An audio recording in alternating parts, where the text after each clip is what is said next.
Сразу хочу извиниться за то, что в предыдущую пятницу страшилки не было. Это было связано с множеством причин, но сейчас не об этом. Сейчас мы приступаем к новой истории. Называется она «Стук в окно». Я лежал в постели и не мог заснуть в тихую, безлунную ночь. Я пытался найти удобную позу, но все равно мне было неспокойно. Что-то сегодня ночью было не так. Я ворочался и ворочался, пока наконец не нашел удобное положение.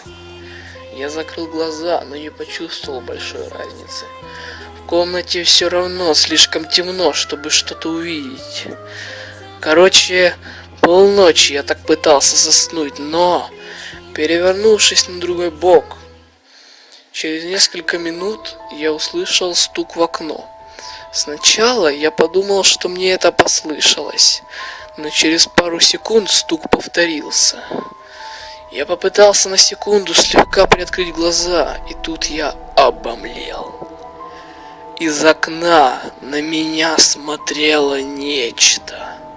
Это было лицо с огромной, злобной, неестественной улыбкой. Я понимал, что оно посетило меня явно не из благородных побуждений. Я сильно испугался и сделал вид, что сплю, с надеждой, что оно поверит. Но стук настойчиво продолжался, а лицо продолжало на меня смотреть.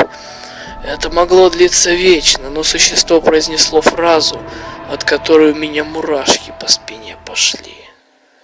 Я знаю, что ты не спишь.